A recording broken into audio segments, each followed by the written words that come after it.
अस्सलाम वालेकुम, hello and WhatsApp everyone. आज ये पग देख के तो आपको समझ आ गई होगी कि प्राइड की बात आ गई है। अजरक की तो लास्ट वीडियो आपने देख ली होगी। इस दफा हम देखने लगे हैं स्टेम बिहाइंड सिन, या फिर इंडस वैली सिविलाइजेशन को एक बार स्टेम के नजरिए से देख लें। इंडस वैली सिविलाइजेशन के लिए एक थम्स अप तो बनता है।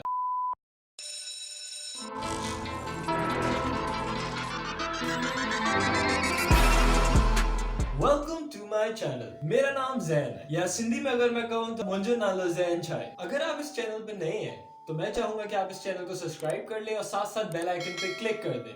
ये करने से YouTube एल्गोरिदम को लगता है कि ये वीडियो कुछ अच्छी है और वो आगे लोगों को सजेस्ट भी करती है, तो आपको शेयर ना करे हुए भी आप एक तरह शेयर कर सकते हैं, सिर्फ लाइक और कमेंट करके। आज का जो सिंध है उस जमाने में इंडस वैली सिविलाइजेशन से पहचाना जाता था, और साइंटिस्ट ने 1922 के अराउंड हमारे यहाँ पे आके दो साइट्स को डिस्कवर किया था। पहले तो हुई थी हड़प्पन सिविलाइजेशन, जिसको उन्होंने ये भी कहना शुरू कर दिया कि Indus valley civilization Harappan civilization के 3 फेजेस हैं, और साथ साथ फिर उनको मोहनजोदारो भी मिला। इस सिविलाइजेशन के अंदर 1062 सिटीज और रिहायशगाह मौजूद थी, तो आपको पता लग सकता है कि ये कितनी एडवांस सिविलाइजेशन थी जो हमसे पहले गुजर गई। इंडस वैली सिविलाइजेशन के अंदर जो पाकिस्तान के साइड हमें लगती है जो कुछ जगहें जो मेजर आती हैं, वो कोट डीजी आ जाता है, गिरीवाला आ जाता है, मोहनजोदारो आ जाता है, और उसके साथ साथ हड़प्पा भी आ जाते हैं। इंडिया के अंदर आ जाते हैं लोथाल, कालीबंगन और ढोलावेरिया। मैं गलत भी शायद इसको प्रोनाउंस कर सकता हूँ, तो आप खुद भी अपनी रिसर्च कर सकते हैं। इधर जो मैं आपको सबसे मजे की बात बताना चाहूंगा वो ये बताना चाहूंगा कि मोहनजोदारो का अपना जो मतलब है वो है माउंट ऑफ द डेड। तो इससे हमें जो बात पता लग रही है ये पता लग रही है कि इस कौम पे बहुत बड़ा अजाब आया। और दूसरी चीज जो हमें हिस्ट्री के थ्रू थोड़ी बहुत पता लगती है वो ये पता लगती है कि इस जगह का नाम लबिद दरिया होता था इंस्टेड ऑफ मोहनजोदारो। चले हम चलते हैं 3300 से 1300 बीसी तक। अब ये बीसी क्या है, गलत बात नहीं करनी। बीसी का मतलब होता है बिफोर क्राइस्ट, और इसको 6th सेंचुरी में कहते थे before the common era, BCE.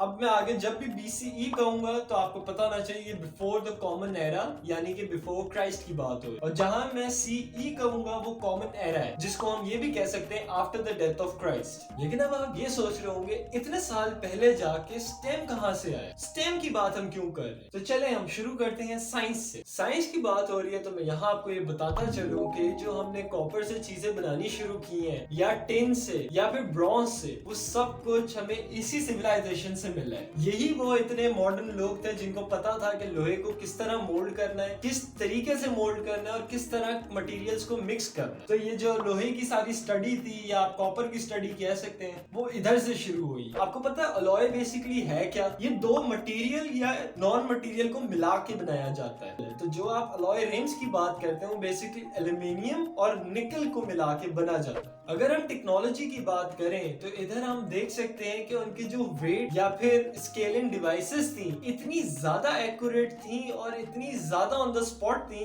कि सिर्फ एक जगह पे नहीं बल्कि पूरी इंडस वैली सिविलाइजेशन में सबका नापतोल एक ही था और साइज भी सब चीजों के एक ही थे। फॉर एग्जाम्पल, अगर आप एक ईंट इस घर की लेते हैं और फिर जाते हैं आप केपीके से जाके आप एक ईंट लेके आते हैं, तो उन दोनों की साइज में और शेप में सेम आइडेंटिटी होगी। यहाँ पे आपको ये जान के भी हैरानी होगी कि ईंटें जो हम जला के बनाते हैं, या वो जो पत्थर आपने देखा होगा जिसके ऊपर अक्सर छुरी को तेज किया जाता है, जो नरम पत्थर होता है, ये उससे घर बनाते थे, जिसकी मजबूती भी बहुत ज्यादा हो जाती है और उसके साथ साथ ये जगह को नमी से भी बचा के रखता है, जैसे पानी वाले इलाकों में होता है। इतने साल पीछे जाके भी हमें एक चीज पता लगती है कि उनकी एक्यूरेसी नापने में और तोलने में बहुत ज्यादा थी, और इसके साथ साथ उन्होंने जो आजकल हम स्टैम्प्स यूज करते हैं, सील क्रेविंग भी हम जिसे उस जमाने में कहते थे, वो सारी उन्हीं की इजाद है जो आज तक हम इस्तेमाल कर रहे हैं। हैरान हुए। इंजीनियरिंग के अंदर अब हम ये देख लेते हैं कि उन्होंने ज्वेलरी बनानी जो शुरू की, जो आजकल हम ज्वेलरीज पहनते हैं, नेकलेस वगैरह, वो इन्होंने शुरू किए थे लेकिन जेम स्टोन से बनाए थे। फिर साथ साथ ये कॉपर लेके आते रहे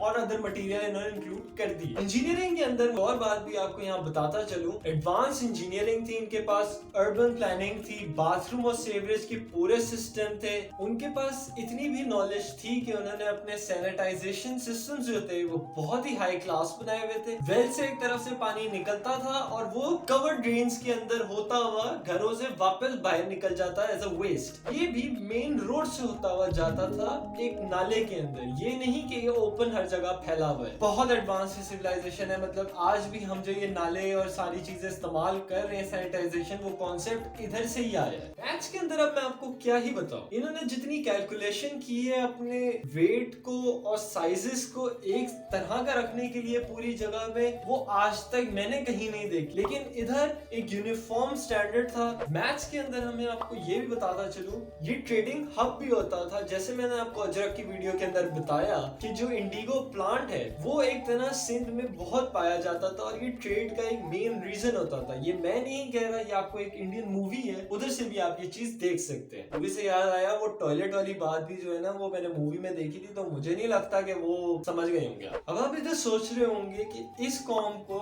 इतनी ज्यादा एडवांसमेंट थी और इतनी ज्यादा टेक्नोलॉजी हासिल थी, तो फिर इनकी तबाही क्यों आई? हिस्ट्री में बुक्स में जो हम देखते हैं वो ये पता लगता है कि इनके ऊपर एक क्लाइमेट चेंज आया या फिर बहुत बड़ा सैलाब आया जिसके अंदर ये बह गए। इधर कुछ मैंने अपनी भी रिसर्च की और मुझे पता है यहाँ तक वीडियो तक सिर्फ असल वाले लोग पहुंचे होंगे जो वाकई इंफॉर्मेशन लेना चाहते हैं। तो उनको मैं ये बताता चलूं कि ये जो एक तरह हमें टाइम स्पैन पता लगता है जब इनके डिक्लाइन हुआ, और अगर हम थोड़ा रिलीजियस पर्सपेक्टिव पे जाएं और नूह अलैहिस्सलाम यानी कि द आर्क ऑफ नूह को भी देखें, तो ये उसी टाइम पीरियड में आता है और इनकी डिस्ट्रक्शन उसी टाइम पे आई। जो मैंने अभी तक अपनी रिसर्च की, मुझे उसमें एक बहुत ही मजे की चीज मिली और ये मैं चाहता हूँ कि मैं आपके साथ भी शेयर करूँ, क्योंकि it kind of sums up everything. और अभी तक जितनी मैंने आपको बात की है, जैसे टाइटल में लिखा हुआ है world history and Indus valley civilization, तो ये आप उसके साथ कनेक्ट कर सकते हैं। आप जो आपको ये दिख रहा होगा कि एक स्टैचू, ये बुक्स में भी आपने कई दफा पिक्चर देखी होगी, अगर आप इधर गौर करें और थोड़ा अपना माइंड लगाने की कोशिश करें तो आपको पता लगेगा कि ये स्टैचू बेसिकली हजरत आदम अलैहिस्सलाम का बनाया गया। अगर आप ये पिक्चर देखें तो इसके अंदर आप देख सकते हैं कि ये शेव्ड है, इनकी दाढ़ी। इस टाइम पे ये जो सिविलाइजेशन थी, ये जो गॉडेस को प्रेज करते थे, जो कहते हैं माँ थी सबकी, वो बेसिकली बीबी हवा। तो आपको यहाँ ये पता लगता है not only Islam but every religion out there is somehow connected to the one God that we believe in। काफी साइंटिस्ट ये कहते हैं कि इसको अभी तक डिक्रिप्ट नहीं किया गया है, जो इनकी राइटिंग्स थी या वॉल पे जो मिली या वगैरह स्क्रिप्चर्स जितने भी, इधर वजह आपको सेम वही पता लग जाती है कि अगर नूह अलैहिस्सलाम का जैसे हुआ था कि सारी चीजें बह गई पानी में, तो कैसे कोई पीछे आपके वो बच सकता है डिक्रिप्ट करने वाला उससे। जिंदगी में हमेशा कामयाब होने के लिए सबसे पहले आपको अपनी रूट्स का पता होना लाजमी है। तो सर्च करके अपने आप को जाने, अपनी हिस्ट्री जाने, और जो हकीकत है वो खुद ब खुद आपके सामने आ जाएगी। आपकी आसानी के लिए मैं किसी किताब के पास नहीं गया, आई वेंट टू विकिपीडिया, और इधर हमारे पास विकिपीडिया पे कुछ ये लिस्ट आती है जो आदम अलैहिस्सलाम से शुरू होती है और नूह अलैहिस्सलाम पे आके खत्म होती है। इसके आगे आप देख सकते हैं हूद अलैहिस्सलाम आ जाते हैं। आपको इधर मैं ये भी बताता चलूं कि बीच में ये जो ग्लिचेस लाने की कोशिश करते हैं लोग, इधर हमारा जो रिलीजियस टेक्स्ट है जिसकी पूरी responsibility God has taken himself, so we are completely satisfied with the words that are written in the book and we agree with that. I hope you can do your own research and follow the right path। ये तो थी मेरी research. अगर आपको मेरी बात पे यकीन नहीं है तो आप जाके खुद भी रिसर्च करें, इससे आपकी नॉलेज में ही इजाफा होगा। वीडियो पसंद आई है तो आपको पता ही है, लाइक कमेंट एंड शेयर। और अगर आप इस चैनल पे नए हैं और अभी तक सब्सक्राइब नहीं किया तो सब्सक्राइब बटन पे क्लिक कर दें और उसके साथ साथ बेल आइकन पे भी हिट कर दीजिएगा। इसके साथ साथ अपना बहुत ज्यादा ख्याल रखिएगा। मुझे दीजिए इजाजत। अल्लाह हाफिज।